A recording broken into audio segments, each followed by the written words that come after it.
Yeah. Okay. Thank you so much. Thank you so much for the thumbs up. Okay. The session is now recording. Good morning again to your colleagues, and good morning again to you, Dr. Gabriel. Welcome to the Research Capacity Development Unit at the University of Johannesburg. My name is Lawrence, and I am delighted to be your moderator for today's workshop titled Critical Literature Review Reading Strategies. I would like to start off by thanking all the attendees for taking the time to join the session. And most importantly, I would like to thank our facilitator, Dr. Gabriel Moniera, for his effort and for preparing to give this presentation. Before introducing Dr. Gabriel to you, I would like to go over a few housekeeping rules and some important information. For the housekeeping rules, if you do have any questions during the presentation, please raise your hand. And if you'd like to speak or type your question in the chat box, and I will indicate to the presenter to address your question. So I would kindly advise you to please raise your hand and I will unmute your mic and you may speak. And if you do not feel like speaking, then you can type your questions in the chat box or your comment, then I will address them to our facilitator. And as I have mentioned in the beginning, that this session is recorded and all the presentation slides will be posted on our model communities by the end of the week. And please kindly note that I will also be posting a feedback survey in the chat session and kindly request all the participants to kindly fill out, and this will also ensure that you receive a certificate of attendance. And just a reminder that we launched our RCD management system, the Research Capacity Development Management System. Just to all the attendees, just a reminder that if you are struggling to register or you have registered or you want to register to our RCD management system, as you can see, it's depicted on the slide there. Please kindly send us an email at rcd inquiries@uj.ac.za, because this will now be a platform that we will be using for our workshops, all the seminars, and all the events that will be hosted by the RCD unit. So in that regard, please, can I please read Dr. Gabriel's bio as it is depicted there on your screen. Dr. Gabriel Moniera is a research capacity development specialist at the Postgraduate School RCD unit, University of Johannesburg. Dr. Moniera was a postdoctoral research fellow at the School of Public Management, Governance and Public Policy at the University of Johannesburg, and from February 2022 to February 2025.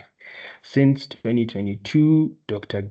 Moniera has been working as an on-site academic research writing consultant at the Research Capacity Development Unit, where he engages with consultees across all faculties through the application of quantitative and qualitative methods. His research interest focuses on trade policy, export promotion, foreign direct investment, globalization, and regional integration in Africa. So without further ado, I would kindly like to hand over to you, Dr. Gabriel. You may now proceed and begin the session. Thank you so much.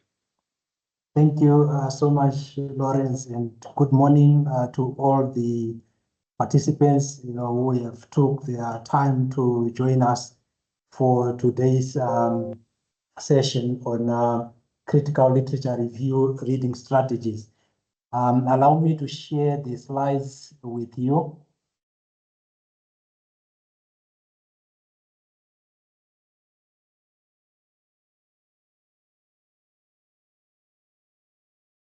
I just want to kindly ask, from the participants, just a thumbs up if you can hear me well and if you can see the slides that I've shared with you. Yes, we can see your slides, Dr. Gabriel. Thank you so much. All right, thank you, Lawrence. I think as already introduced by the moderator, I'm Gabriel Monera. I'll be the facilitator for today's session on critical literature review reading strategies. Yes, let me just begin by giving an outline of the presentation.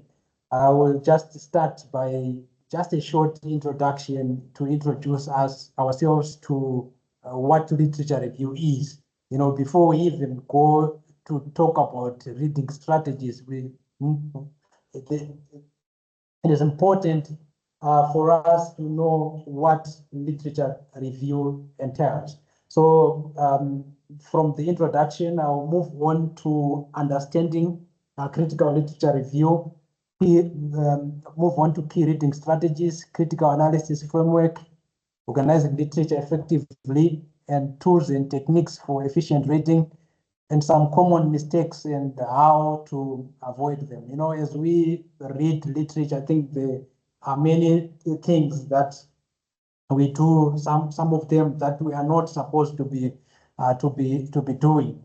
Then I'll just conclude the presentation before opening the floor for questions and contribution. I usually call it an open discussion where we can just talk even on our experiences, or if we have any questions, we can ask questions. If we have any contributions, then we can make those contributions. Okay, so let's start by understanding what critical literature review is. But first, what is literature review? So we define literature review as academic writing demonstrating knowledge and understanding of the academic literature on a specific topic placed in context. Okay, so this is just a sort of a dictionary definition of what literature review is. And I think along the, for those during your honors studies, those who are doing masters, those who are doing PhD, or even if they are members of academic staff as well who have joined us, who are writing articles, research articles, there is a section where literature review is always required. Okay, so includes a critical evaluation of the material. So I usually call that value addition. We'll talk about that more as we move on. Okay, so you don't just sort of build a library or just give us a summary of what is there, of what is existing, of what is that has been published, but you must leave us with something that shows that there is some value that has been added to that. That's where you enter, that's where you join the conversation, that's where you also add your voice, as the judge looking at sort of, it could be trends, it could be divergences, it could be agreements, within the literature. So the two main objectives of literature review is content covering existing research theories and evidence. I always say that when you are writing literature review, it's not a section where it's about only your views and your thoughts, because literature it relates or refer to existing publication. What is it that is there that is already existing?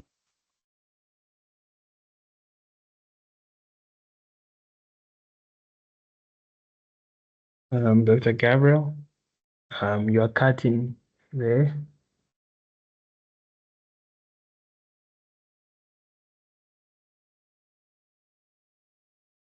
Sorry, Dr. Gabriel, can you hear me?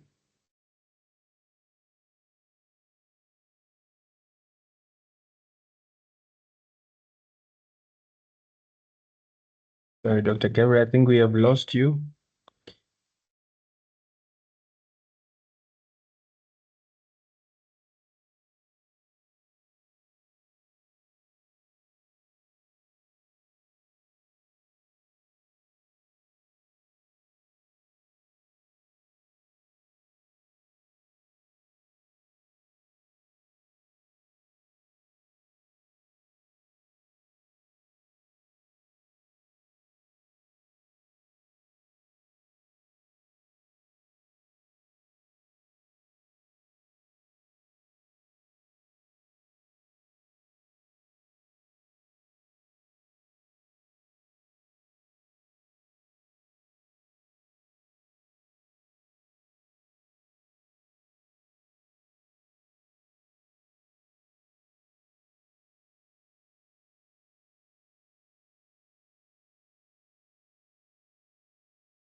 Apologies for that. I think Dr. Gabriel is just experiencing some network issues.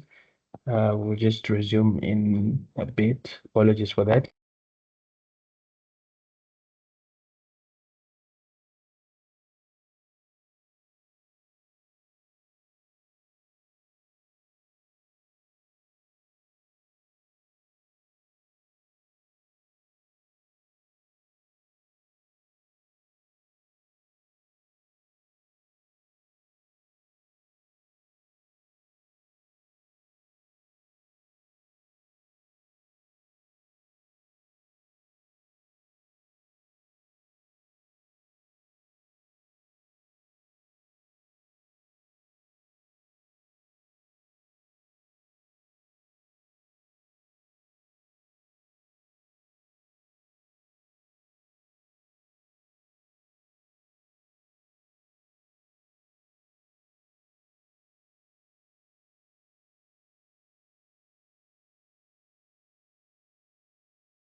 Apologies again to all the participants. I was just experiencing, Dr. Gabriel just experiencing a few technical issues and some network issues. I will resume now in a few minutes.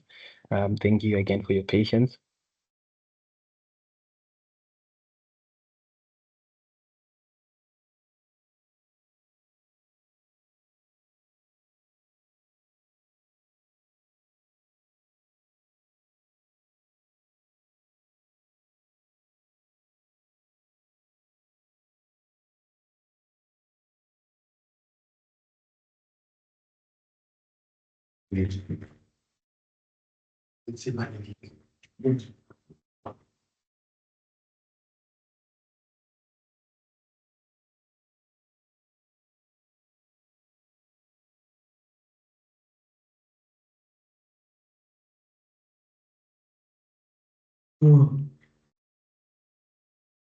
Lawrence, can you hear me? Yes, I can hear you, Dr. Gabriel. Thank you. Can hear you, Nkosi. Thank you. Okay. Yeah, right. Thank you. Just confirm again, Lawrence, if you can hear me, and also the audience, just with a thumbs up if you can hear me. Yes, I can hear you from my side. Okay. I think there was a technical glitch, with the internet. So I had to connect to another device. Let me share the slides again with you. Okay, not a problem. Thank you so much, Dr. Munyara. I'll just ask for a thumbs up again from the audience if they can see the slides that I've shared with you. Yes, we can see the slides. Thank you.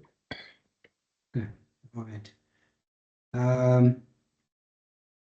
Okay, so I think where we lost each other, I was introducing what literature review is.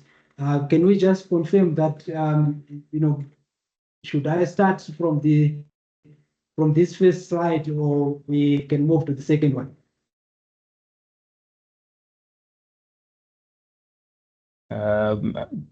Can the audience just confirm if he can continue from Yeah. where he left off with a thumbs up, or you want him to begin? If you want him to continue where he left off, just confirm with a thumbs up.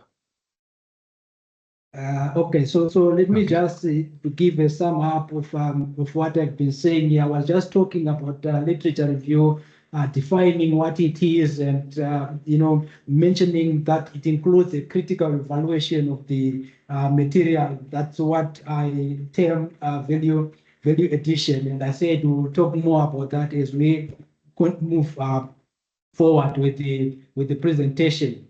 And the two main objectives of literature review, I mentioned it as content covering existing research, theories and evidence, and also including your own critical evaluation and discussion of that content. So that's where the critical part, comes into play. That's where also you join the conversation. When you evaluate and discuss the content.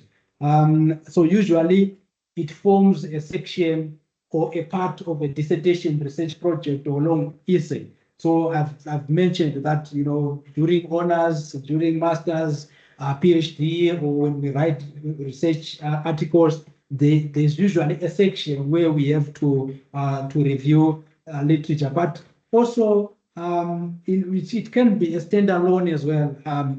Standalone as an article, those literature review articles. We will talk about them in brief without having to go into detail on how those critical those literature review papers actually are written, because there's some criteria that guides you when you're writing literature review articles. So why does this issue of literature review matter? Why does it matter? So like I said before, your task is to build an argument, not a library. I'm just quoting from Rothschild and Newton, 1992. So like I said, you must add value. You must approach the literature from a critical perspective. You must build an argument, not a library. Don't just sort of condense the literature that is there, just telling us that so and so found this, so and so said this, so and so argued that. But what are you saying about that? So we also want your voice to be added. That we want value to be added to the content that you are bringing together from different authors. It should be a conversation of different authors within in the frame of the topic that you are researching on, in the frame of the field that you are researching, you are contributing to. Okay, so it's reading combined with critical analysis can help to refine a topic and frame the research questions. We also see that there is a need as well that when you are undertaking a study or you're undertaking research, for you to establish your familiarity with the understanding of current research in a particular field before you carry out a new investigation. You must know what is it, what is the status, what is the state of affairs within that within that field. What is it that has been done? What is it that has not been done? It is of no use for you to do research that has already been done by someone else. Remember, when you do research, there are many facets that are involved. It has time aspects, it has monetary aspects.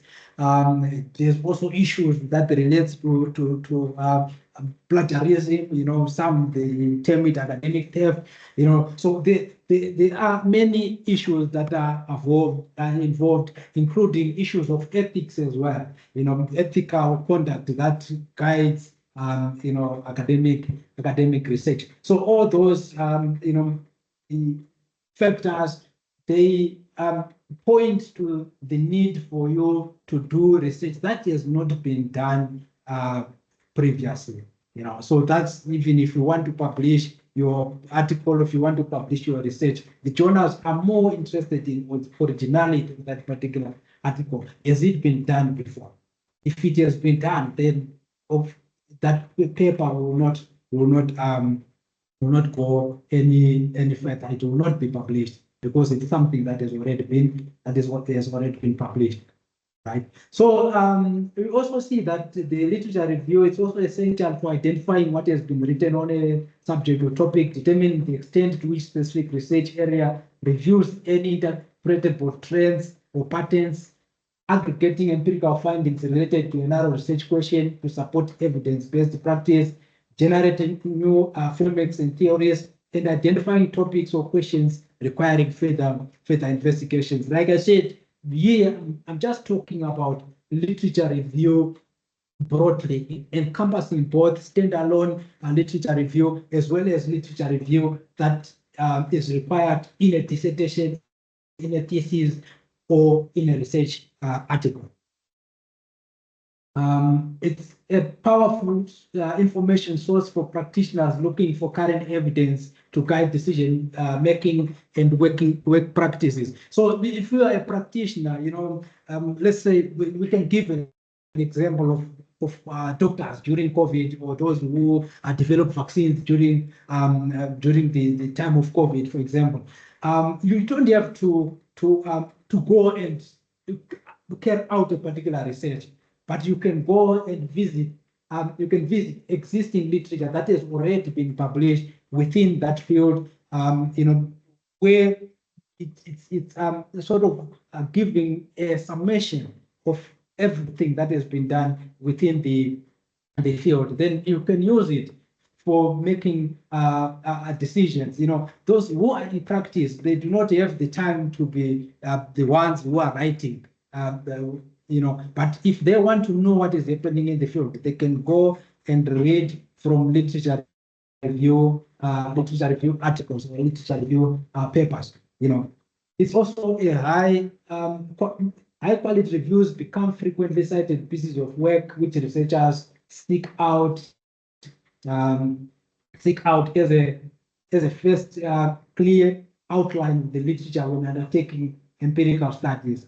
So when you're writing, maybe within your thesis, research paper, or your dissertation, or your research report, you don't have to be the one, trying to look for each and every source that has been published in the field. But you can also look for literature review papers. Then that will give you a summation.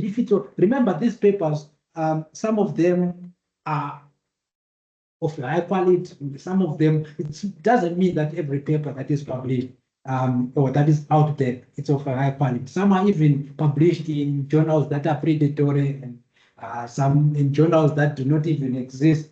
So it's your task to assess the credibility of that source, or the credibility of that article, so that you can use it for the research that you are doing. But you can consult literature review papers to just get a sum up of what is there, to be up to speed, or to be up to current with the state of research that has already been published within the field or within the topic that you are looking at.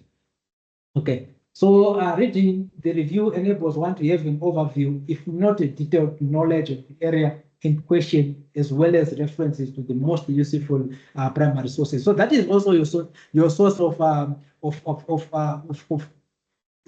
those articles that you should visit. So you can look within the literature review article, be able to draw sources from that, then visit those primary sources and read for yourself, and also come up with your own literature review that you are approaching from a critical perspective. It's a good practice to summarize and analyze previous session theories, identify areas of controversy, contested claims, highlight any gaps that may exist in existing literature to date, strengthen theoretical and methodological foundations, and enhancing the development of arguments and discussions. So that is, in sum, that is the purpose of why we undertake a literature review. I just think that this, sums it up. That just sums the purpose of literature review in brief. In brief, it includes, both the, summation of existing research, as well as how you should approach that. The essence of the literature review is for you to be able to identify gaps in knowledge. So at the end of your literature review, you should clearly, explicitly show the gap identification using the literature itself.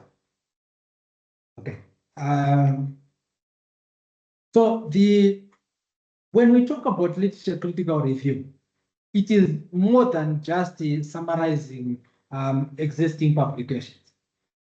You have to analyze, you have to synthesize, and you also have to critique the literature that you are reviewing, those existing publications.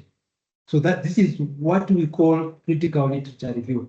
It involves analysis, synthesis, and critique. So when we are talking of analysis, we are referring to breaking down complex ideas, identifying key arguments, and also examining the relationship between concepts. Then the synthesis part comes in when you are now integrating different sources, identifying patterns, and forming new insights by connecting ideas.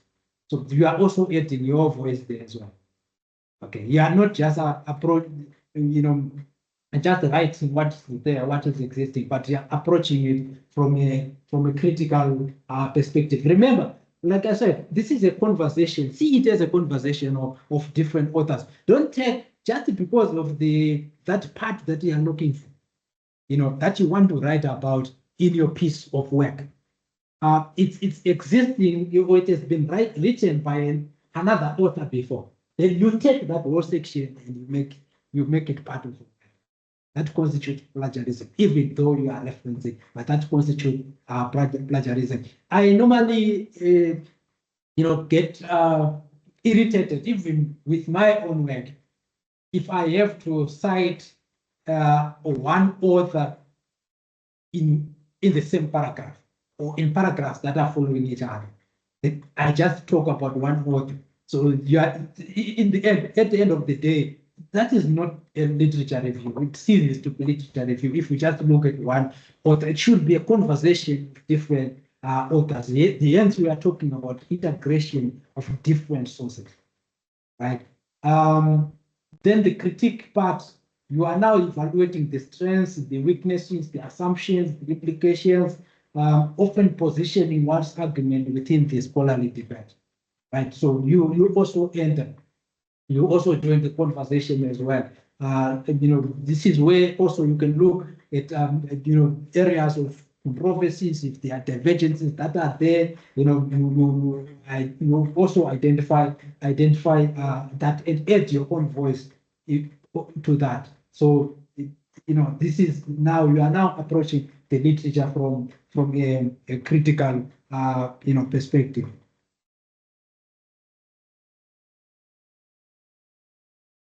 Okay, so in terms of value addition, I always say that don't.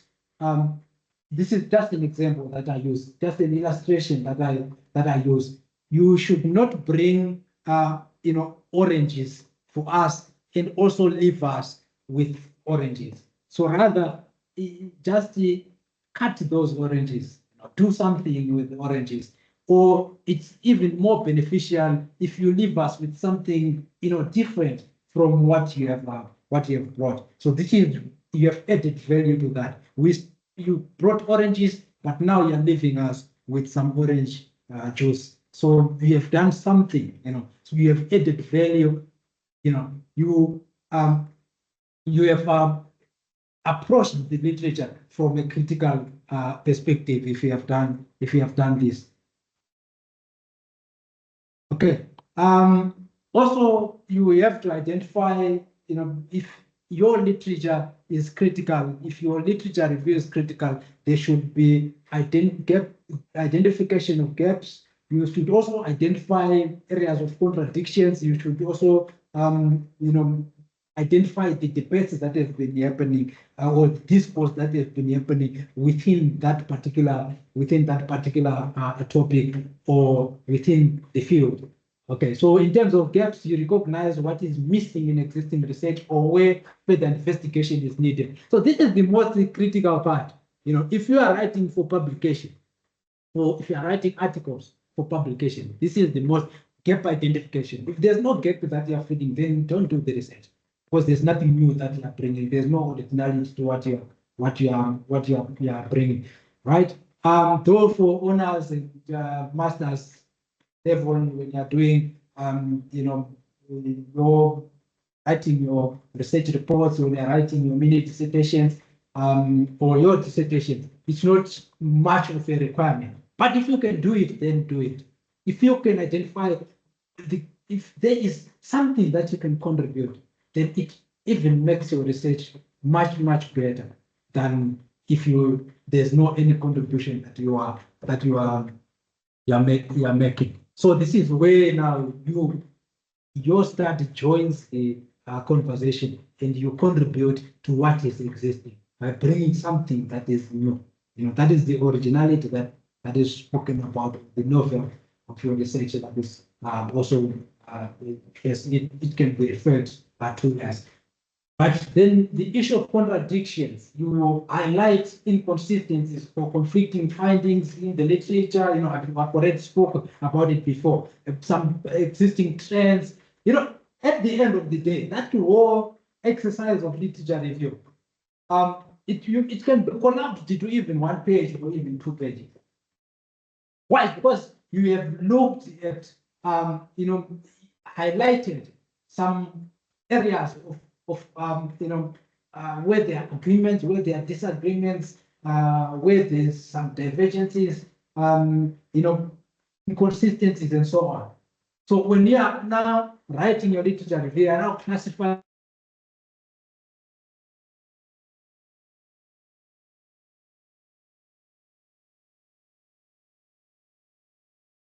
Dr. Gabriel, I think we lost you again there.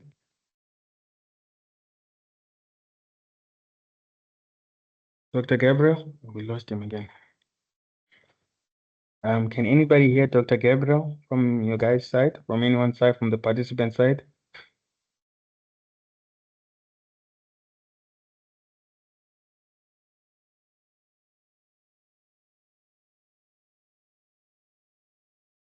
Can anyone hear? Okay, let me just notify him. Okay, thank you for that. Let me just notify him because I can't hear him as well from my side. Thank you.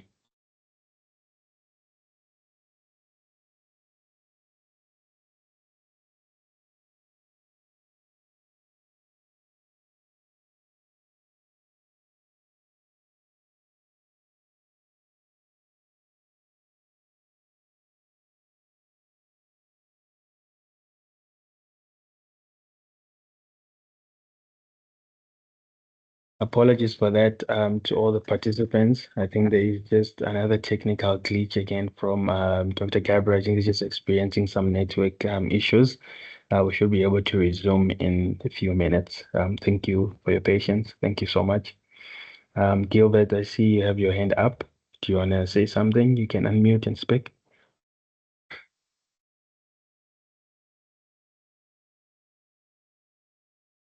Yes, you are allowed to ask questions, as I've indicated in the beginning.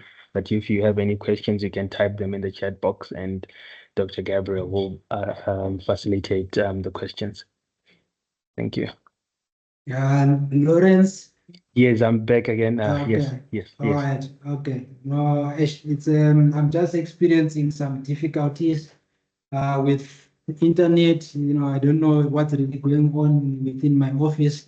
Both the Wi-Fi, and also the Ethernet, both are giving problems. So that time I was connected to my desktop. I had to shift to the laptop, but also the Wi-Fi.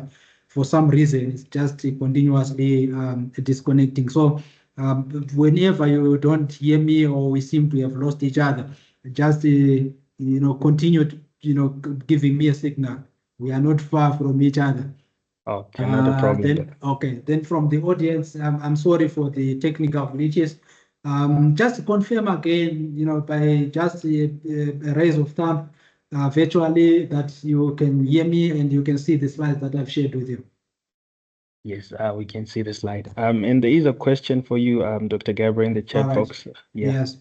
Okay. So the question is, what is the difference between critical literature review and systematic literature review?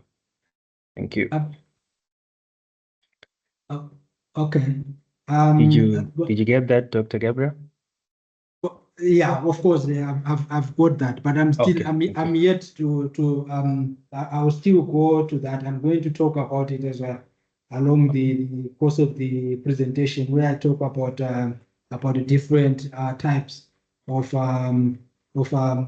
literature review, but without going much into detail on how those literature review papers, articles are actually written. So I will address that as we move on. But here, the focus of the presentation is not on critical review as a paper, but it's on approaching the literature review.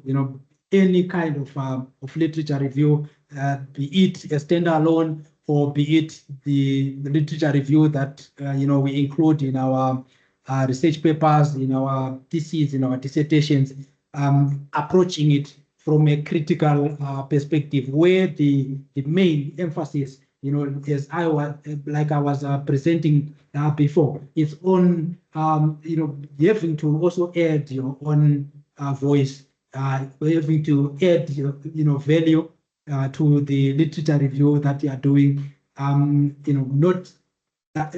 not just collapsing it to a summation kind of a game where you're just taking literature and collecting it without adding any value to that, or without adding your own voice to that, without identifying any gaps, without identifying any contradictions, without identifying any debate. So I will look at that briefly. The difference, I will talk about it as we move on and answer that particular question. Thank you, Lawrence.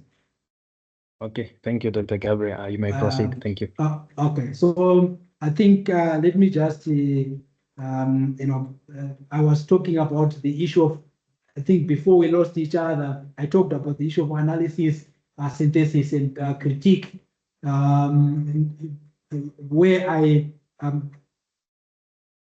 emphasize that this is not just a game of summarizing. It's more than just summarizing. So you have to analyze, you have to synthesize, you have to critique, you have to integrate different sources, not to just take text from one particular source, then you'll be citing that source. That will constitute plagiarism, and that is not the way in which critical literature review is done critically. You must approach it from a critical perspective where you integrate different sources. It should be a conversation of different authors, as speaking to the message that you want to give to the authors.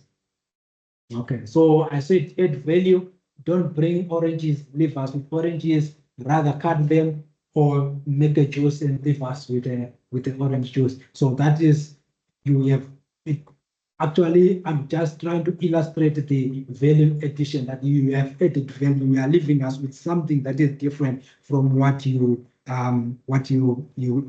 brought. Okay, so it also identifies Doctor? Yes. Sorry to interject. Just thinking a quick comment for you. Somebody just said, Ngubane has commented, said, I've always struggled with the synthesis, meaning in the literature review, because English never loved us. But today you really simplified it for me. Thank you. Just encouragement as you proceed there. Thank you so much, Doc. Yeah. All right, thank you, Lawrence. And thanks to the participant for the positive and valuable feedback. I think there's more insights as we move on. I'll provide more insights that at the end of this presentation, I think it will really add some light or shed some light, to the whatever kind of a literature review that we are approaching, whether a standalone or a literature review that is ingrained within the other types of research articles, like research reports, like mini dissertations or theses or full dissertations. Okay, thank you for that. Okay, these are just some types of literature review. So I think that this is where I also address that question, the question that was asked on the difference between critical literature review, paper, and also a systematic literature review paper. So these are, there are different types of literature, but I've already spoke about that, but I will just maybe go through it again, that there are literature review sections in a journal paper or a chapter in a thesis where we synthesize the existing literature and usually identify the gaps in knowledge that the empirical study addressed.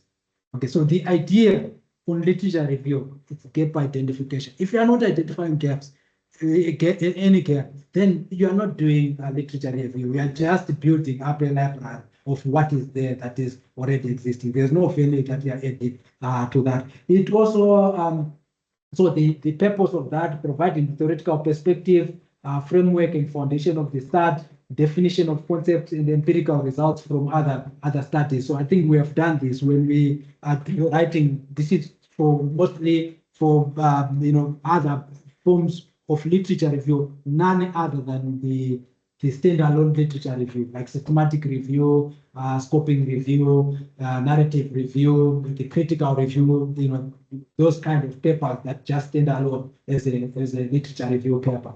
So also the purpose is to substantiate the presence of the research problem, justify the research as one that contributes something new to the cumulative knowledge. Remember, I said knowledge is a cumulative endeavor. So when you do the literature review, you are taking it from where others have left. Then you are adding on to that. Okay. So sometimes there's no need for you to go back in 1900. Then you start reviewing literature from there, because there are others who have already reviewed the literature along the way. That's where now the issue of literature review papers like this systematic review that we have already started talking about comes into play, where you can visit such to just see what is it that is happening, what is it that has been done. So if you find that there's the current literature review article of a high quality, maybe it was done in 2016, because they are not always, they are written, at all times, so you can maybe say the current one is of 2016, for example. Then you take it further from there, add on to the exercise that is the literature review exercise that is done on that paper, then add on to that, instead of going back to a long period in time, then you start reviewing the literature from there. But yet others have already reviewed it along the way. So it all justifies the research as one. So I think I've talked about that. And validate the methods, approaches, and the approaches for the proposed study, and cover the main aspects or themes of the study as dictated by your topic. Your topic has certain things that are there that you have to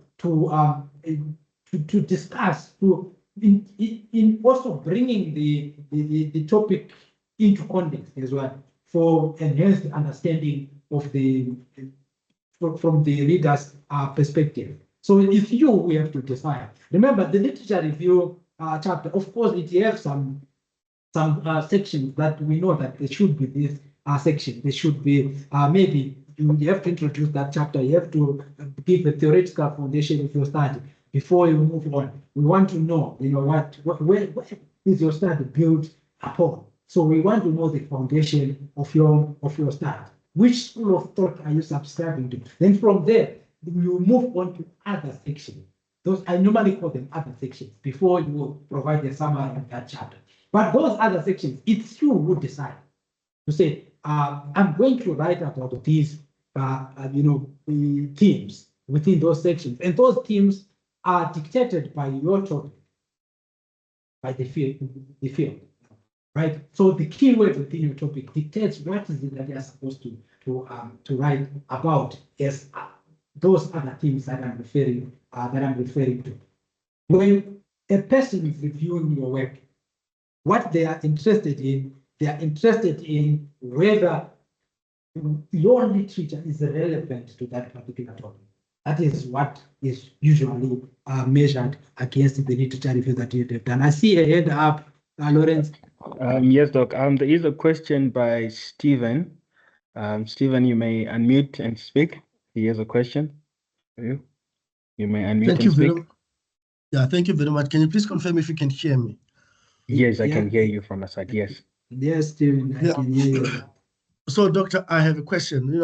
I know you will probably get to the area where you discuss the concept of, reliability of systematic of literature reviews. So here's my question in that context. One of the biggest problems, biggest problems with literature reviews is this thing, the concept of missing data. I will give you an example. You'll see people doing a literature review, and then they will say, we're going to only look at the highly rated journals on auditing. Then they select one in Australia, one in Wara Wara.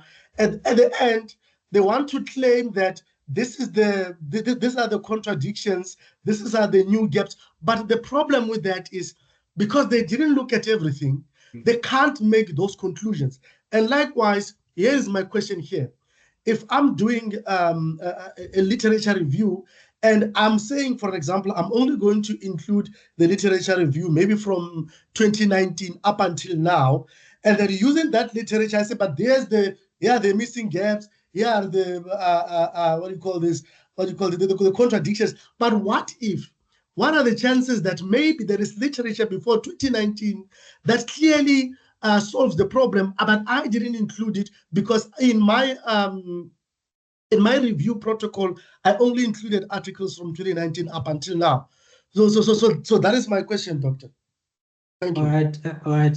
Thank you for the, it's a very important question that you are asking. Let me just start by saying that, instead of starting, remember when you say literature review, it's an exercise where that involves reading. You have to read. You have to go and, read what is it that is existing, right? It's very correct what you are saying. If you just start by looking at literature from 2019 without any basis on why you are doing that, or any basis, in terms of already existing literature review article that you would have referred to, that you have done literature, that you have reviewed literature from a certain point in history up to that point where you are taking over from. Like when I was presenting, I said, you can consult literature review papers as a starting point, instead of you having to do the whole exercise for that whole period that you want to look at. Then if there's a literature review paper, maybe that you have reviewed literature from 1900 to 2016, then you can make use of what has already been done, the conclusions that have been reached in that paper. Then you add on to that. Now we are bringing it to current. So we are now taking over from 2016. Then you review the literature from that point until the other point. But I'm not saying you're discarding the sort of conclusions that have been made or the findings that have been made within that maybe possibly a systematic literature review paper that you've referred to. So you cannot just start reviewing. Remember, when we talk of when we are reviewing literature, there's you will see when we are talking briefly about those types of literature review articles, there's different types of literature review that also entails that it should be approached from a different sort of a perspective. But all of it, in most of it, it's governed in some way in terms of how it should be written. Systematic review, it's very rigorous. Systematic review is very rigorous in the sense that it's actually guided by, for those who have written literature review papers before, or we have read literature review papers before, you will see they talk about the PRISMA statement that is done by the prisma.org. Which guides the way that literature review is actually written. Because in the past, people were just writing without any guide of what is it that is supposed to be done. So now, if you are writing a systematic literature review paper, for that paper to be acceptable, you must do it according to the guidelines of the PRISMA statement, right? So what I want to try to bring forward is that there are procedures, there are steps that are supposed to be followed when you are writing a literature review article. Let me pause. This is now broader. Your question is looking at the broader literature in terms of standalone literature reviews. So when you're doing that, there are steps that are supposed to be followed. It's a presentation that we will be doing along the course of this year, where we give insights on how a literature review paper is written, different types of literature review papers and how they are written. One of the requirements of a systematic literature review is that you should do a thorough search of the literature. Right? When you say thorough search, it means literature that is both existing, right? Which means that is been published, that you can access through scholarly databases, like EBSCO, Scopus, Web of Science, and so on, right? Then there's also grey literature as well, which means literature that is there, but that has not been published, right? So you have to do a rigorous search of both existing literature and also in published form and in non-published form, which is the grey literature. And there are in certain fields, there are organizations that also keep that grey literature where they can go and find grey literature that is existing. So if we are writing a literature review paper, it has to be thorough. And also literature review article, like a systematic review, for example, it's not written by one person, but we have seen one person writing literature review, of which I've been against that, and I continue to be against that, because there are certain roles that should be assigned to different authors of that. It should be a project that is done not in 2 weeks, like we have seen before.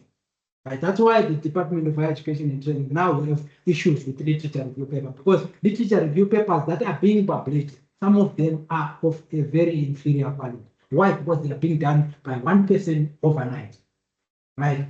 I think we can talk more about this during the open discussion. Let me continue with the presentation, then we can discuss about this again if there's a need during the open discussion. Thank you. Lawrence, can I move forward? Yeah, thank you, Doc. Yeah, you can proceed. Okay. So then the standalone literature reviews. Okay, so I was talking about the literature review section in a journal paper or a chapter in a thesis. Then we have the standalone literature review. So this one is the one that I'm talking about. But remember, the issue of being critical applies to all these forms of literature, both standalone and both these sections within journal papers or in a thesis, a chapter in a thesis, or a research report, or in a dissertation, mini dissertation, or a full dissertation. Then the standalone, this is original and valuable work of research in and of itself, right? So it's just a research. It's usually published as a research article, rather than providing a base for a researcher's own work. Create a solid starting point for all with interest in a particular area or topic, answering that question again. So if you are interested in that topic, then this is the foundation of it. Okay, it's a starting point. You don't have to go back 100 years before, but you can go back and use that paper as a starting point. but we must be sure that the paper is of a high quality and it was done following all the due processes of high quality. These are also known as a journal length paper, which is of hacking purpose to synthesize the literature in a field without collecting or analyzing any primary data. So there's no data that is collected. You just analyze, that literature within the field, but it serves different purposes. Like, for example, if you're doing a scoping review, you're just trying to see the extent of literature within a field, and also as a starting point of whether can the existing literature warrant you to do maybe a systematic review paper. Okay. Right. So these are the forms of literature review articles that we can talk about. We have what are called narrative reviews. Usually they are of a qualitative nature and give sort of a qualitative broad overview of a topic that synthesizes the existing literature without strict methodological approach. So there's no methodological requirements that are followed. So you don't follow the PRISMA statement or any other form of guidelines. So those some guidelines exist, that governs, how you should undertake this kind of review. So it's often used to provide background information, discuss trends and highlights gaps in research.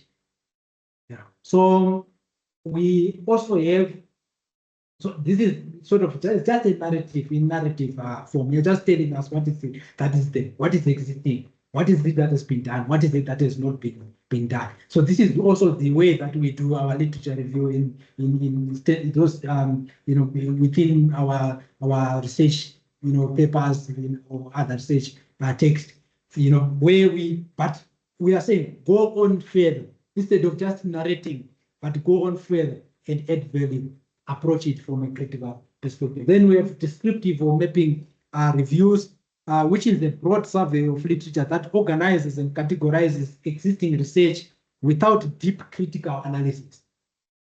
So it actually helps out to just map out the landscape of a research field, showing key themes and trends within that field. Okay. Then we have a scoping review. Scoping review, I've already spoke about it before, that usually it's also undertaken to just establish the extent of the literature within a field, whether it can warrant you to do a systematic literature review. Remember, for you to do a systematic literature review, there must be a sizable research has already been done within the field. If it's not sizable, then there's no need for you to do a systematic review. Otherwise, like the participant who have asked the previous question mentioned, you end up coming up with generalizations that do not represent what is it or the state of affairs within the field. You will end up identifying gaps that are not even gaps within that particular field. So the scoping review explores the breadth and nature of existing research on a topic without strict inclusion or exclusion criteria. And let me also point out that sometimes when there are certain literature review papers as well that allows you to just pick certain studies within your field that you want to focus on, or pick a particular journal that you want to focus on. So the scoping review is useful in identifying knowledge gaps, key concepts, and potential research directions within the field. Where is the research going, the orientation within the research? So this is where, at the end of that particular whole exercise, you should be able also to give recommendations for future research in terms of the direction that the research within that field should take. Then we have what are called aggregative reviews. This is where we have systematic review and umbrella review. When we talk of the systematic review, like I said, the systematic review is rigorous. It's very rigorous and structured. So it is a rigorous and structured review that follows predefined methodology. So you follow the PRISMA guidelines or the PRISMA statement. So there's a diagram that you actually have to be part of that slide, the PRISMA diagram, that actually shows illustrates how the research was done. How many papers, did you find, based on your inclusion and exclusion criteria and so on and so on, until you tell us that these are now the papers that you ended up with that were relevant to the research. Then you continue to show how you analyze those papers and so on and reach your conclusions that you are making within the paper. So it involves a comprehensive search, selection, and synthesis of high quality studies to answer a specific research question. So within systematic literature review, there are also reviewers that must be there. For you to say, I'm including this article and excluding this one, there must be independent reviewers. So maybe a blind sort of a review process should be followed. So that's why I always argue that this paper should not be written on this. Why? If it's one person, then it should take a lengthy period of time. You should not do everything. Yeah, the review of the article that must be included, that must be excluded. You're doing everything on your own. So I don't think you can be the player. You can also be the goalkeeper. You can also be the referee. You can also be the coach. In a game of football. So the same also applies to this kind of review articles, the systematic review, where you can't be everything, you can't do everything, right? So then we also have what we call umbrella reviews. Umbrella reviews are reviews of systematic review papers. So it's a literature review of a system of those papers that they undertake a systematic review. I see a hand up. Yes, Doc, there is some questions in the chat box. I don't know if you would like to facilitate them now or at the end of the session during the open discussion. You can just read them out so that maybe I can just see if I can address them now or at the end. Okay. So there is a question by Ngubani. It says, can online content such as that found on websites but not formatted as traditional research paper be incorporated into your dissertation if it aligns with the literature you wish to include? Then there is another question again from Malakana. When reviewing a literature, is there a difference between identifying gaps and identifying unresolved issues? And the last question from George is, please clarify the difference between narrative and scoping review. I don't know if you would like to facilitate them now or at the end of the session. Okay, I will start with the first one. You said is what I can just repeat it again. So let's just go question by question. Okay, can online content such that is found on websites but not formatted as traditional research paper be incorporated in your dissertation if it aligns with the literature you wish to include? Okay, in answering that question, let me just first submit that in academics, what we write, it should be formal and it must be backed by evidence, right? The evidence, this is the provided usually in form of citations that we make, right? Which is existing literature, and also in form of maybe it can be some statistics, it can be some statements that are made by from sources that are credible. Okay, just underline that word, credibility of the source. So that answers the question. So we evaluate the credibility of the source. So usually when you're writing, yes, you can take information that comes from websites, but it depends on what kind of a website is it coming from. If it's coming from a .com, it can be correct, but this is a commercial website, right? It's a commercial. So anything commercial is driven by profit motive. So what can we believe it without any doubt?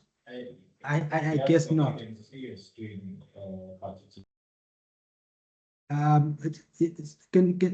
What is it, Lawrence? Can you hear me? Yes, apologies for that. Apologies for that, Doc. You may proceed. Okay, yeah. So I was saying that it's an issue. So why do you want to move here? May you please? There's someone with a mic that is Yes, unmuted. I've muted them. I've muted Okay, them. all right, Yeah. thank you.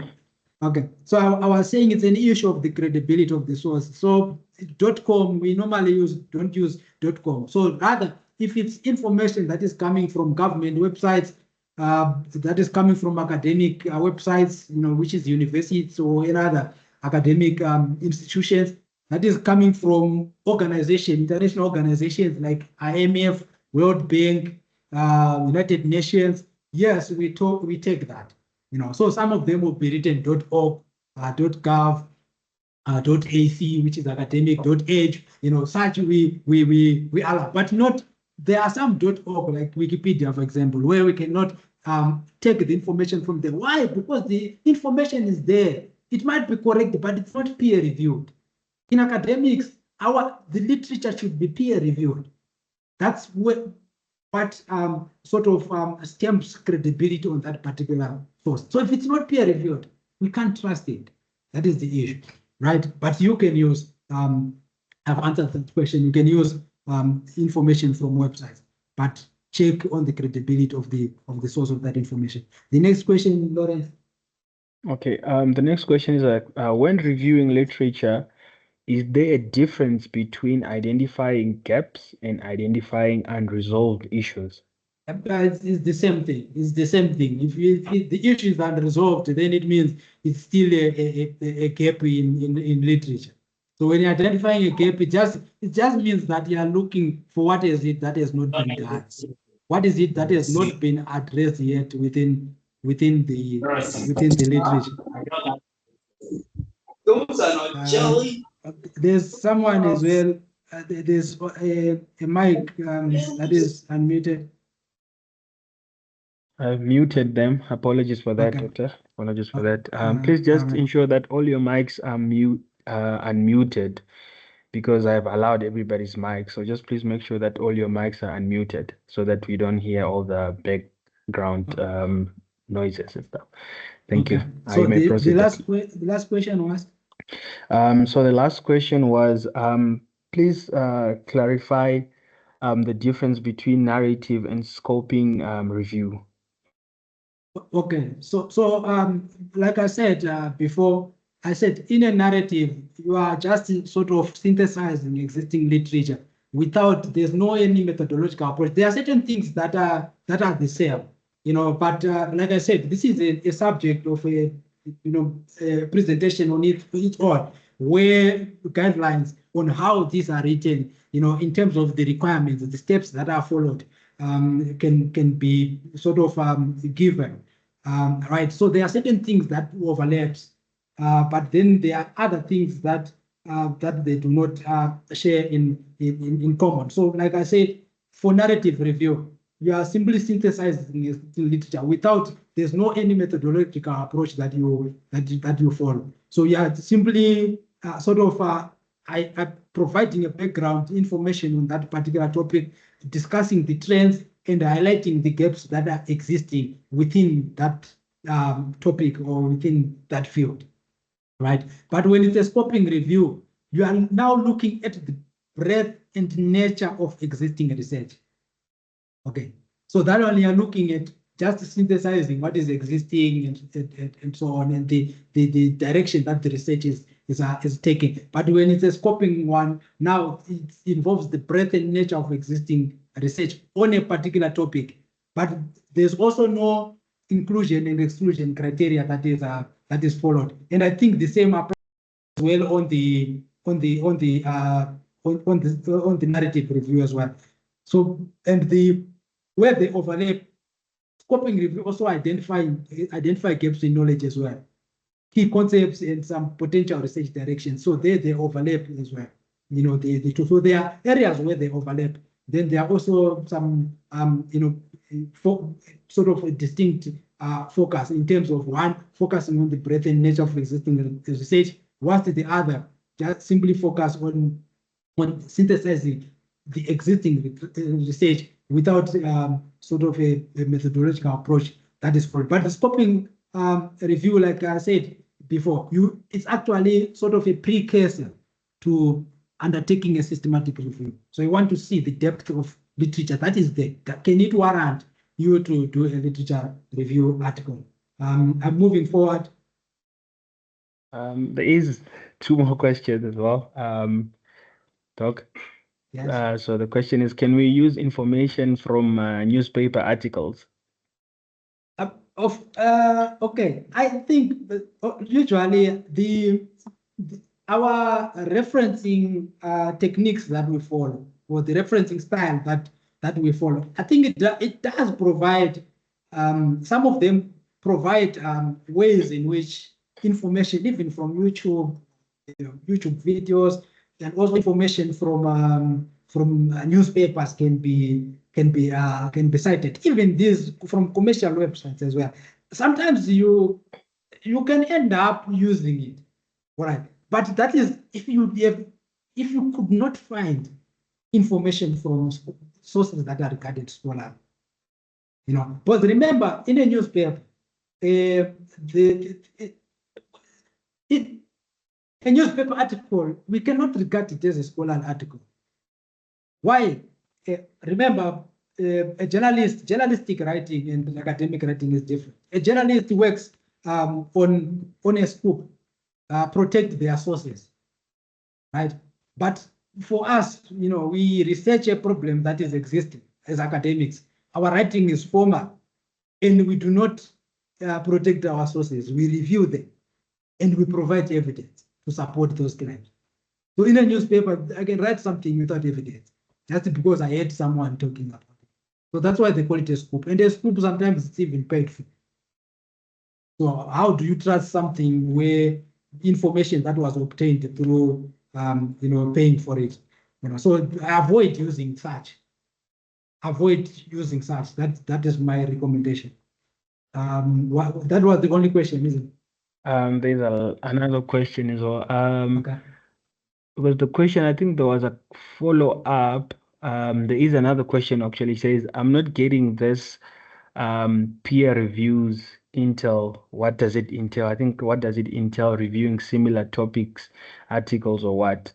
I think peer Okay. reviews, yeah. I think maybe he wants to understand what peer reviewed means, yeah. Okay, when we say peer review, we are simply saying experts within the field. You have independently reviewed that particular article, right? That is when you are publishing, it's part of the process. All journals that are academic and that are not predatory, right? They undergo a peer review process. Usually it's a blind peer review process, which means two experts who do not know each other. They look at your work from an expert perspective, providing comments, evaluating whether is it publishable or unpublishable. What you are claiming, is it true or is false, and so on. That is the process that leads to the rejection or publication of a paper. Okay, that is the review that I'm talking about when we are talking about the credibility of articles and articles being academic, right? These are articles that you find usually on Google Scholar and Scopus and other Web of Science and other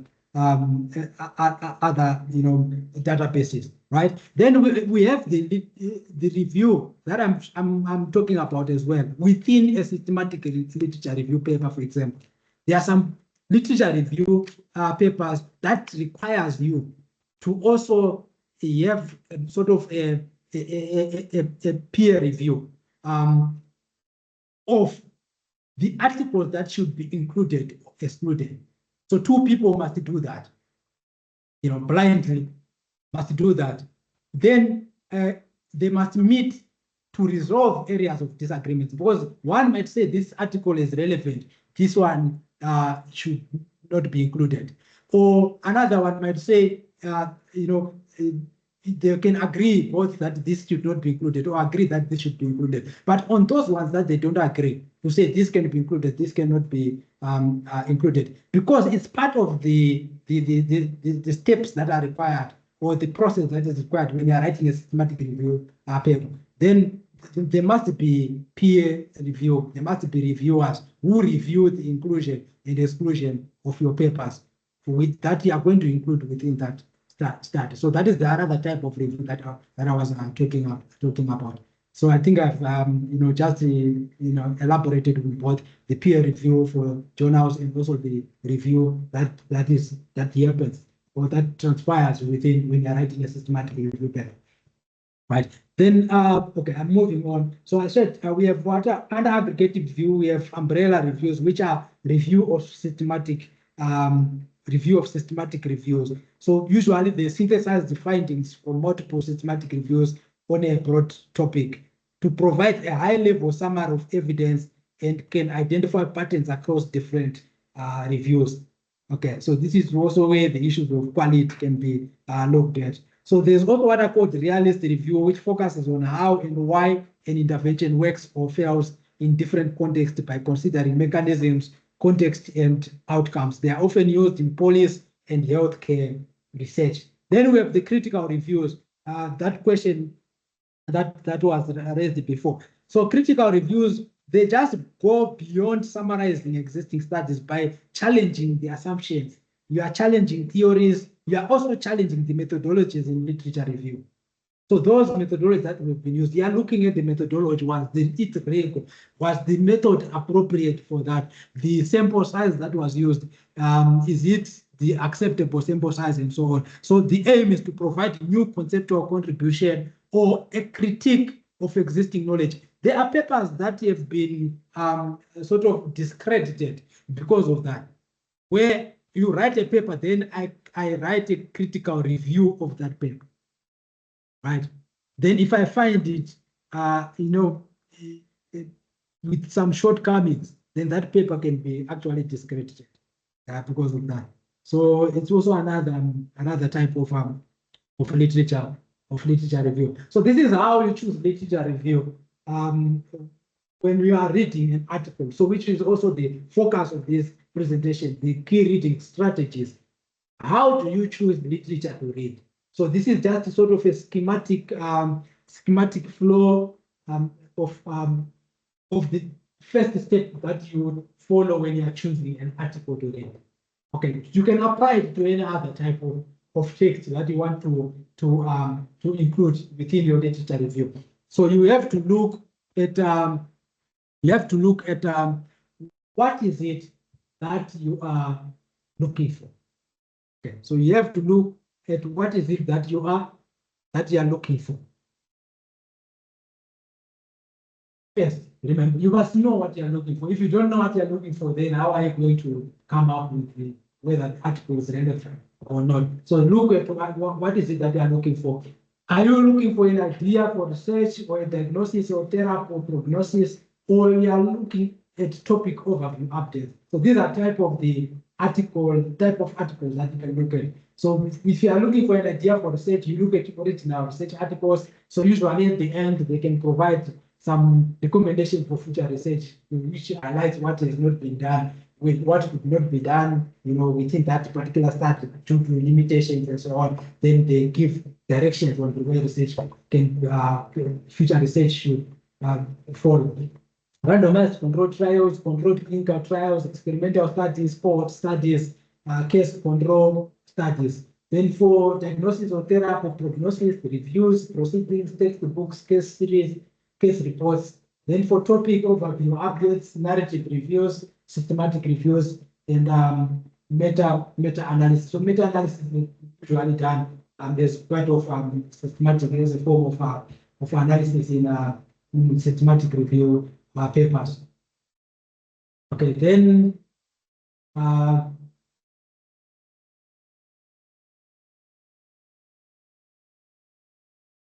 let me just okay.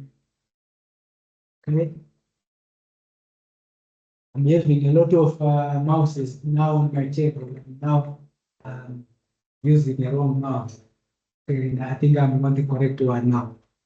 So these are when you are reading. So after you have gone through this process of figuring out what is it that you want, this is how you read now the literature. So these are usually just the methods that are followed when you are reading literature. There's what we call scanning, there's what we call skimming, and what we call deep reading. So when you're scanning, you're just looking for keywords, figures or headings. You just scan articles to see whether are they relevant to what you are looking for. Do they contain the keywords that you are trying to look for? Do they have maybe within the figures that are there? Is there something related to what you are looking for, including the headings that are within there, any tables and so on? Then you skimming. So this is the sort of in an incremental order. When you are skimming, you are now reading the abstracts, you read the introductions, and you also read the conclusion. That's skimming. We call it skimming. So after scanning, you have realized that, okay, maybe this is an article of interest. It is related to what I want to do. Then you move on to a process where you now skim.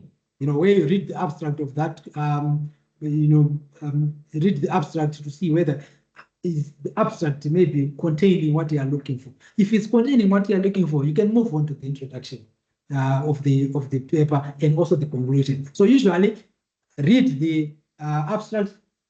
If it's relevant, go to the conclusion. Then if it's relevant, you can also read the introduction as well, or the introduction and conclusion, before deciding to read the whole paper. So never read the whole paper without establishing whether is it relevant to what you are looking for.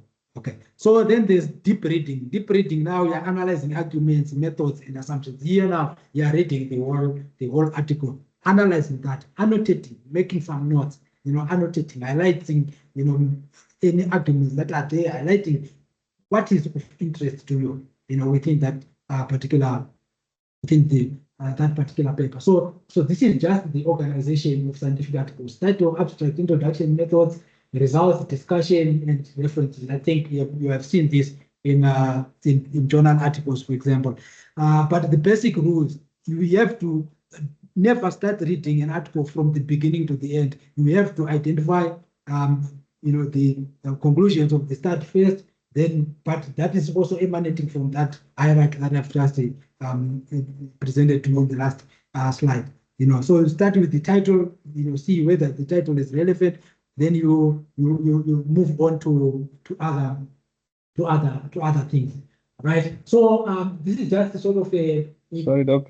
Yes. There's a question again in the chat box. Yes. Okay, the question is, what is the best practice when writing a journal article? Identify the type of your literature review, or just let the reader make their mind. Okay, can you repeat the question?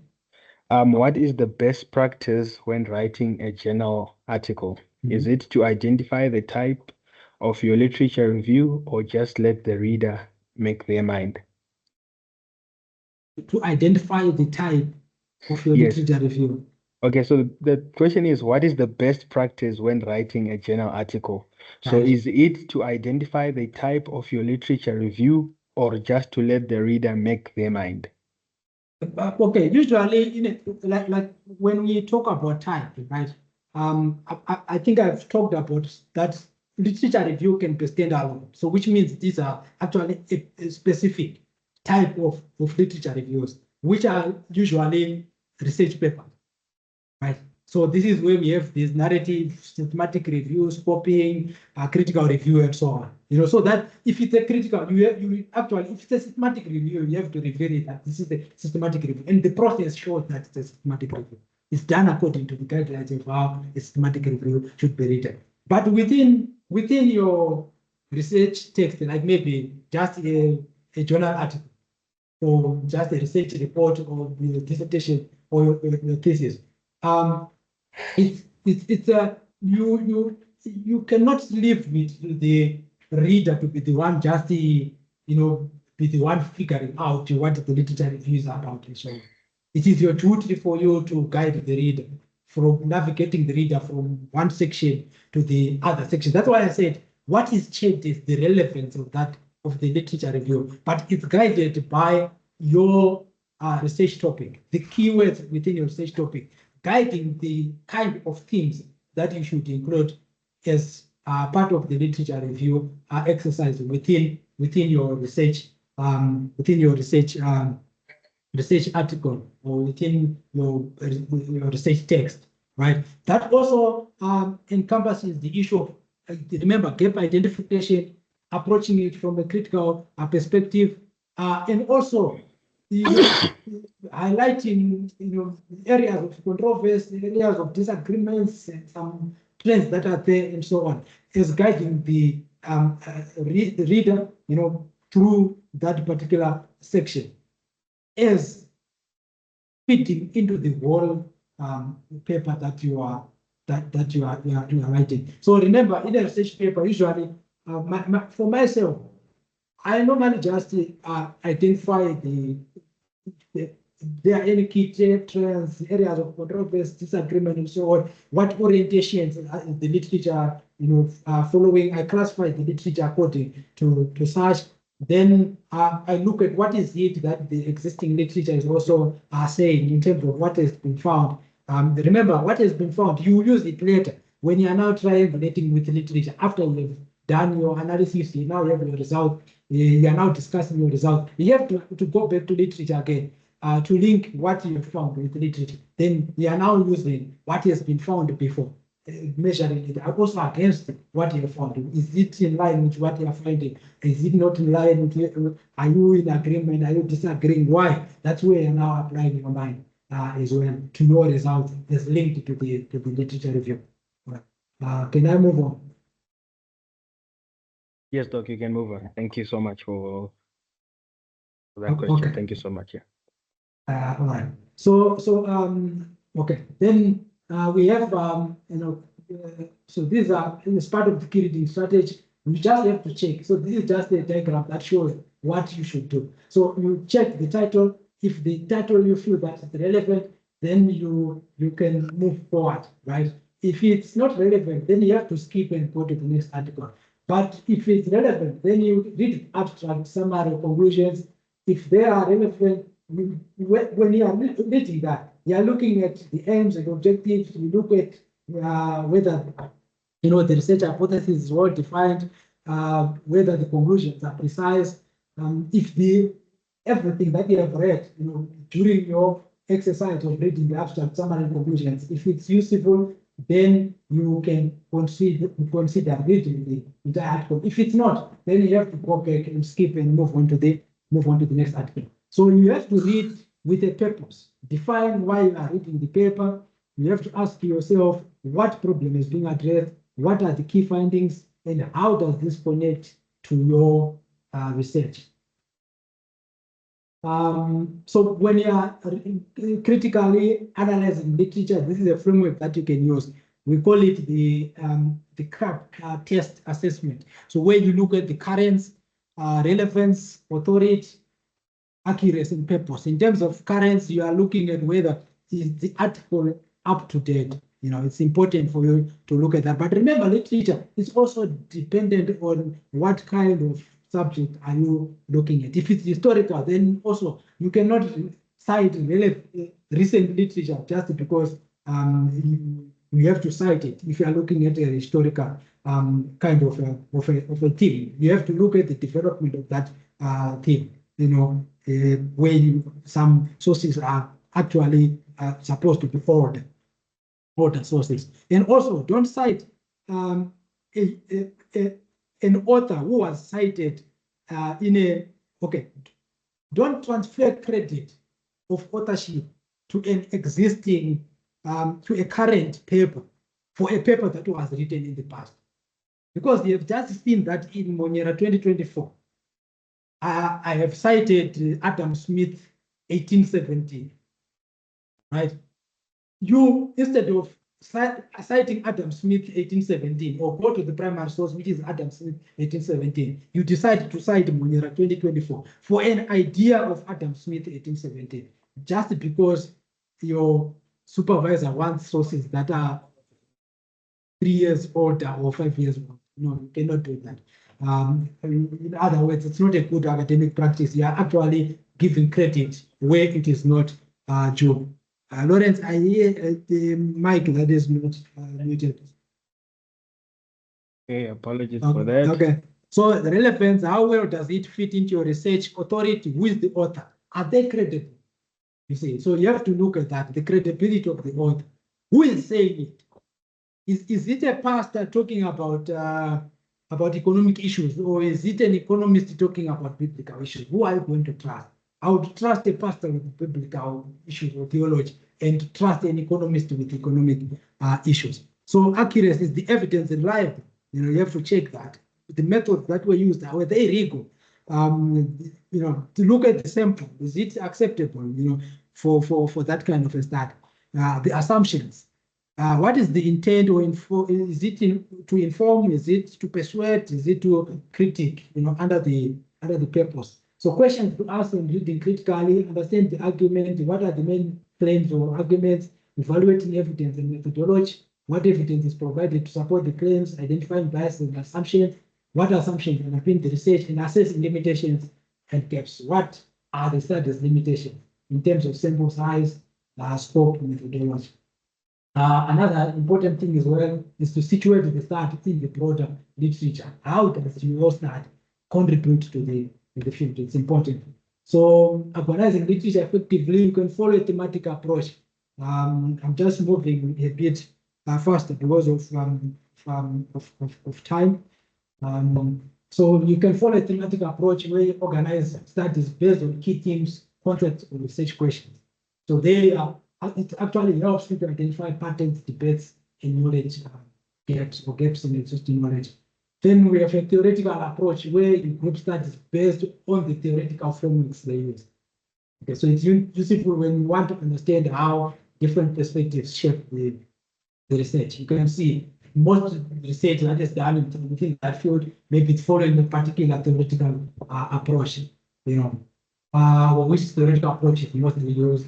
So there's also the methodological approach where you can group studies by their research design, whether they are qualitative, quantitative, data collection, or analytical techniques that has been followed, or even the year that has been covered. So it's useful for comparing findings based on methods that were used. There's also concept mapping where you visualize connections between sources. That, for example, you can just do sort of your own handwritten. It's like a mind mapping. Kind of way you are mapping on your own. Those are concepts within existing studies.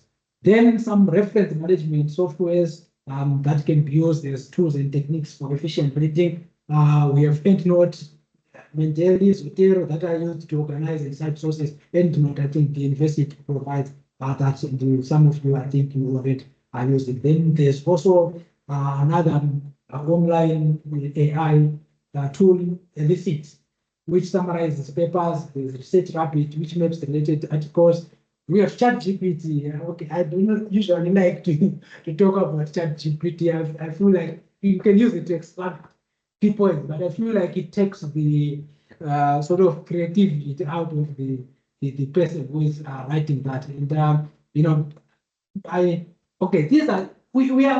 these things are here. Okay, we are living.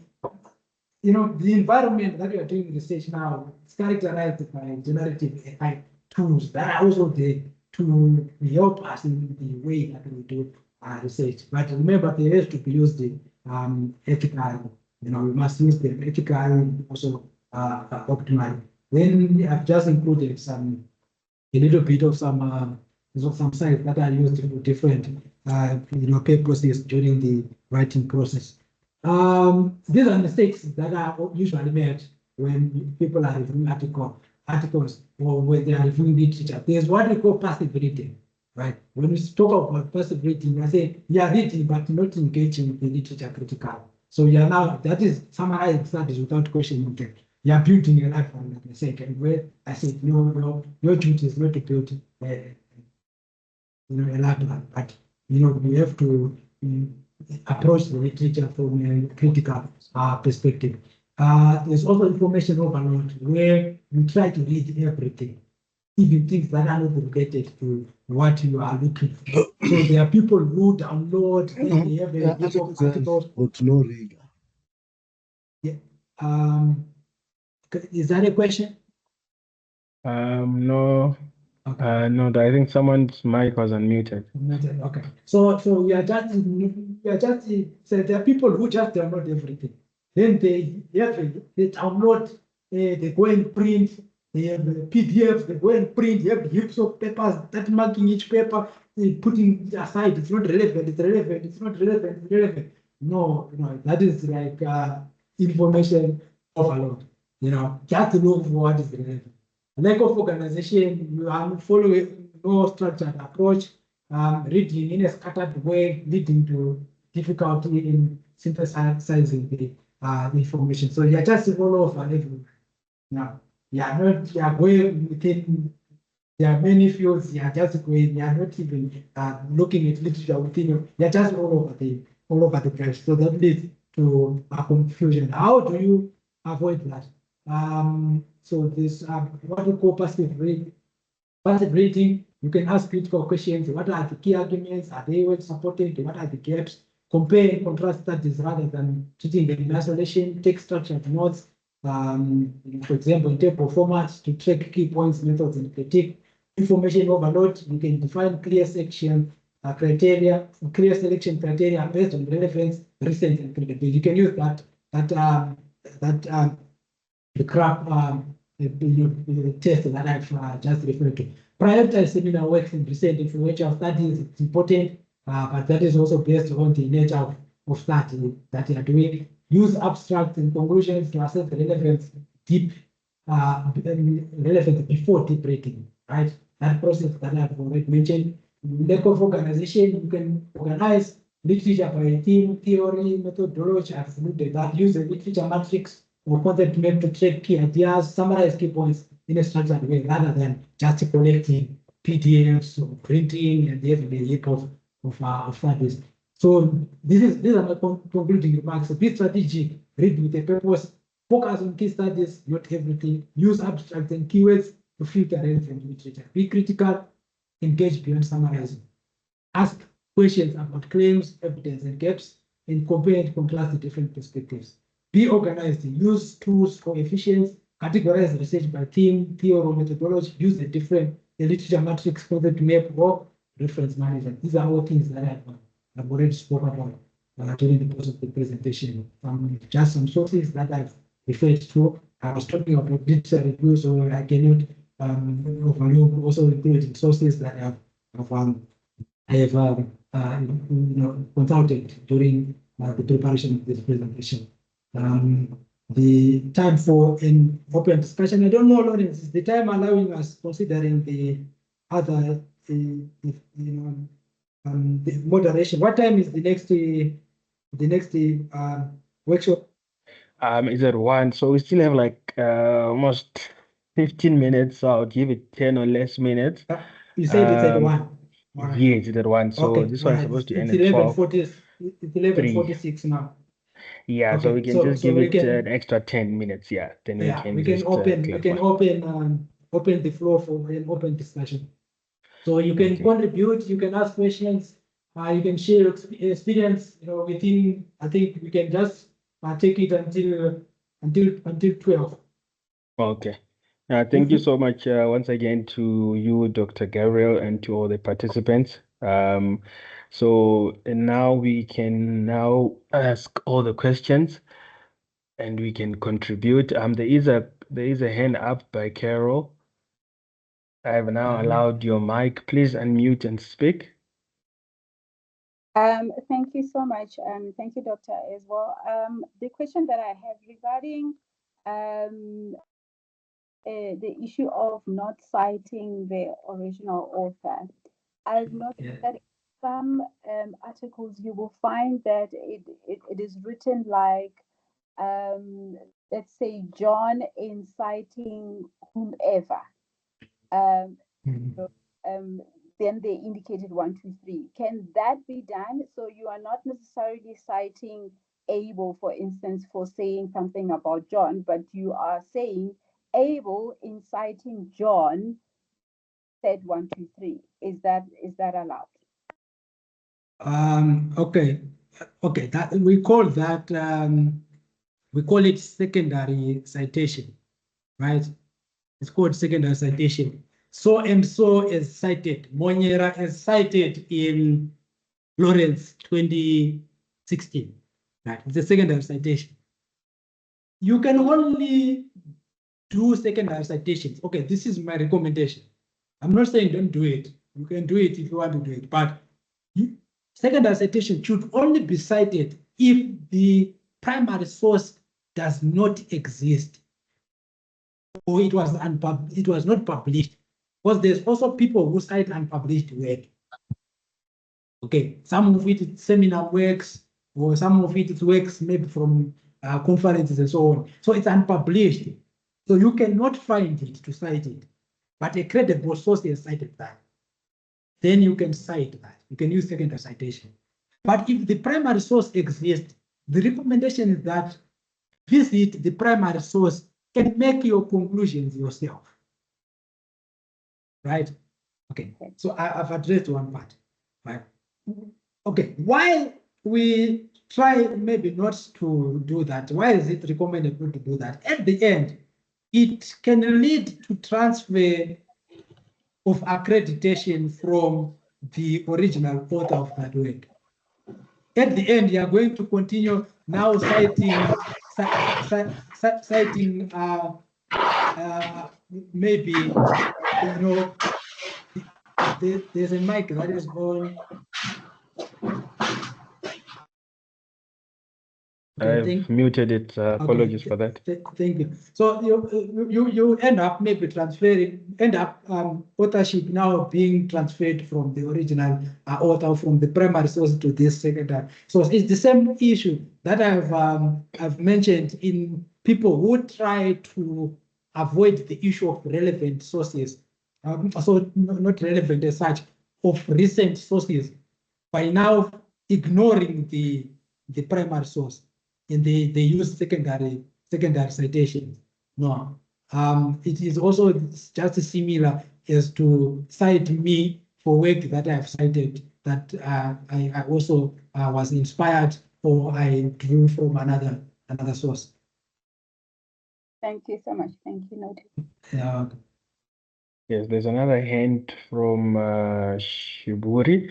You may unmute and speak. Okay, thank you very much for the insightful presentation. I just have a couple of questions. So I don't understand this.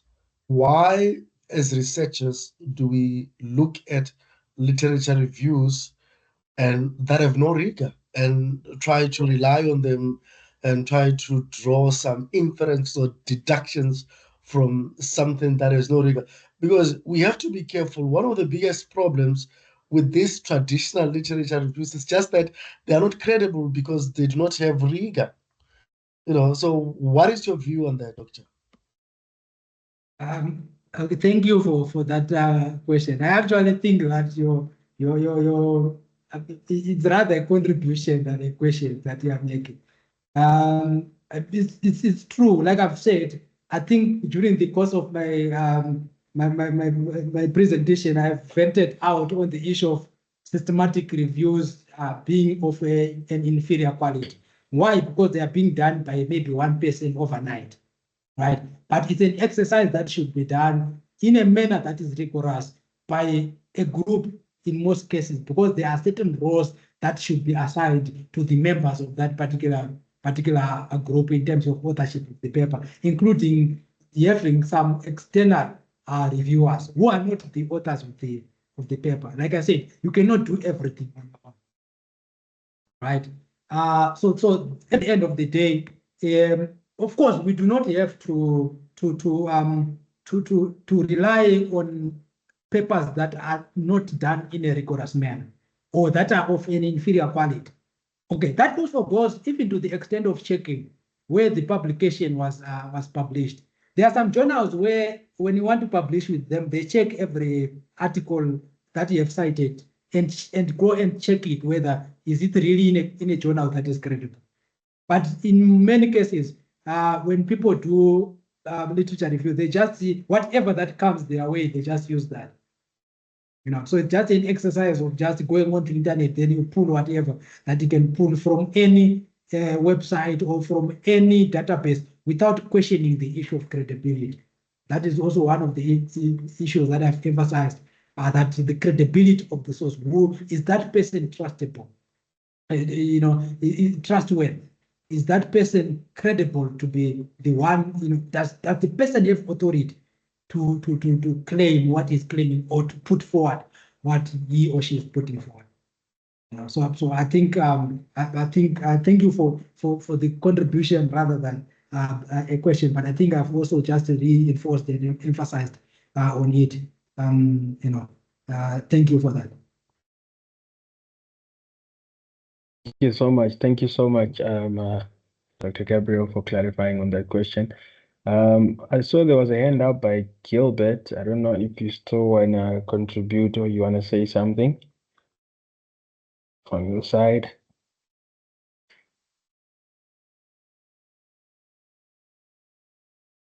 Okay, there is another hand again from Shiburi. You may unmute and speak.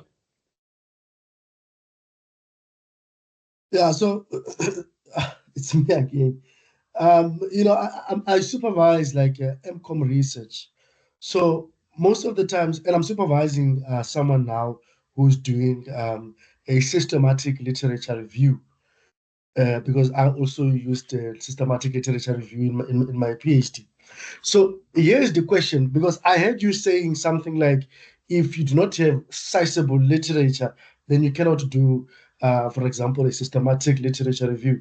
So what I've seen, and I know, Doctor, that there are a lot of arguments right now with researchers regarding whether if you do a systematic literature review and you find that there is maybe only 2 articles available, or maybe there is 3, can you just look at those 2 articles and just have a conclusion based on those things? So most students, when they try to do a systematic literature review and they see that maybe there is only 10 articles available, they sort of broaden their scope to include all the other articles that are there. I mean, what is your advice on that? Okay, my advice on that is that when you are systematic review entails that you must do a thorough literature search, both published and grey literature. Okay, that is the first thing. And within that, I've talked about a scoping review. A scoping review, usually it's supposed to be a precursor of that. So maybe when you for the students that they are supervising, I would also just urge or recommend that let them do a scoping review first as a precursor to the systematic review, to reveal whether is there enough research that has been done to warrant a systematic literature review to be done, right? So this should be sort of a starting point for a systematic literature review paper. Answering that, now you have found that there's no literature that is existing. You now only 2 papers have met the inclusion criteria for your study. That is a point of concern on it. Rather, you just have to change, the topic that you are looking at, or you have to answer different research questions. Why? Because you cannot do a literature review with only 2 papers or two sources as a representation of the literature within that one field. So that is my take on that. If you go on to include just any other papers, but remember, there's an inclusion and exclusion criteria where that has to be fulfilled before you arrive at those 2 papers. So which means all those other papers were not included based on the criteria that you were using. So you cannot include them now to be part of the analysis that you are doing, yet they do not have maybe the kind of information or the data that you want to answer the research questions that you are asking. I don't know if you are answered on that. Yeah, Prof, maybe I still have got 5 minutes remaining. I'll just say this quickly. Okay. I think, Prof, we also have to be careful, because this thing of a systematic literature review it's a borrowed method. It does not belong to us. It's a method that we are getting from medicine, for example. If you look at the systematic literature reviews, where this method actually belongs to in medicine, you'll find that during COVID-19, there were a lot of systematic literature reviews that were published that included 3 studies, 4 studies, and 5 studies. And I think because of time, I should just end this discussion here, Prof. Thank you very much. Okay, yeah, but maybe also I think it's important what you are mentioning as well, that it could be also sort of field specific as well. Because remember, like COVID was a new thing, and of course there must be sort of some curation of whatever that is existing and in the public domain at that particular point in time. So it based on different situations, that might be acceptable. So it can be discipline specific. All right, thank you for that valuable question. Gilbert. Thank you so much. Gilbert, you can unmute and go ahead. You may speak.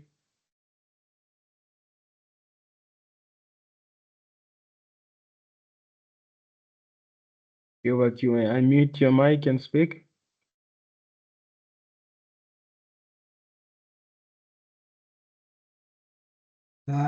Gilbert, are you there? You can unmute your mic or just post your question in the chat box. No, maybe we lost him. Maybe, yeah, maybe we lost him there. Yeah. I don't think he can hear us from outside, yeah. And maybe you can check if there are any questions in the chat box that needs to be addressed before we proceed no, there isn't any questions. It's just thank yous from everybody. Thank you for the challenging presentation. Thank you for the insightful presentation, Doctor. Thank you. This is very interesting. You gained a lot from this session, Doctor. Very clear and insightful presentation. It's just all thank you from all our participant and audience for the contribution on this critical literature review reading strategies. Thank you so much again, Dr. Gabriel Monyeira, for the very, very, very insightful session. And thank you to all our participants and to all your contributions and to all your questions. And thank you for honoring our invites and being part of this very, very critical discussion session rather. And without any further ado, if there isn't any question, I will be closing the session. And just a quick reminder to all the participants, earlier on you were giving out all your, as I indicated that you will be filling out a feedback survey. So I'll kindly request you to fill out the feedback survey, and please also to provide some kind words to our facilitator for this very insightful presentation on this critical literature review reading strategies. So I will post it again, the feedback survey. It's 2 minutes feedback survey, and it will also ensures that you get a certificate of attendance for this if you fill in this feedback survey. And also please note that the recording, the workshop recording for this session and the presentation slides will be uploaded on the Moodle community. So Dr. Gabriel will send us his presentation slide together with this recording, as I have recorded this session, and we will post them on our Moodle communities for anyone who wasn't able to attend this session or anybody who would like to revisit and this recorded session. So without any further ado, thank you so much to all the participants again, and thank you so much to you, Dr. Gabriel, for facilitating this very critical session. And to all the participants again, thank you and enjoy the rest of your day further. I don't know if you'd like to say anything further, Dr. Gabriel, before we close the session. I just want to thank you, Lawrence, for moderating the session, and also just to thank the participants, for taking your time to be with us, and also for being an engaging audience. Thank you. No, thank you. Thank you so much again, Dr. Gabriel, and thank you to all the participants again. And now I will be ending the session. So enjoy the rest of your day further. And thank you so much.